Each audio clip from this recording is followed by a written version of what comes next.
ধর্ষণ ধর্ষণ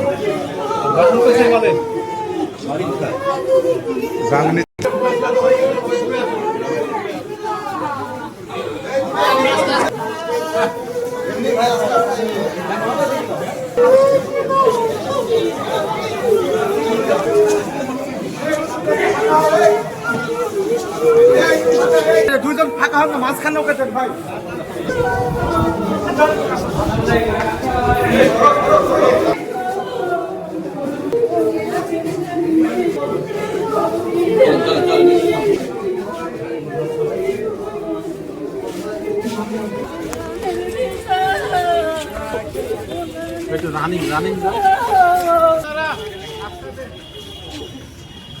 ধর্ষণ পরবর্তী হত্যাকাণ্ড ঘটনা নিয়ে সারা দেশে যখন একটা উদ্বেগ পরিস্থিতি, বিচার বিভাগ, সরকার যেখানে একটা বিব্রতকর অবস্থার মধ্যে, ঠিক তখনই মেহেরপুরের শিশু সহিংসতা দমন ট্রাইব্যুনাল মেহেরপুর একটি শিশুকে ধর্ষণের অপরাধের মামলায় আসামি শাকিল হোসেনকে বিজ্ঞ আদালত মৃত্যুদণ্ড রায় ঘোষণা দিয়েছে। সেই সাথে 3 লক্ষ টাকা জরিমানা, অনাদায়ে আরো 1 বছর জেল।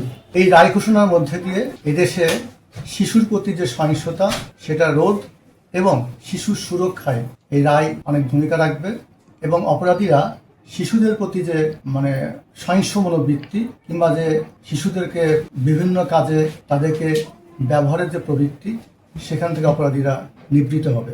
সবচেয়ে উল্লেখযোগ্য বিষয়, বাংলাদেশে প্রচলিত আইনে যে দ্রুত বিচার সম্ভব সেটা এই আদালত প্রমাণ করেছে।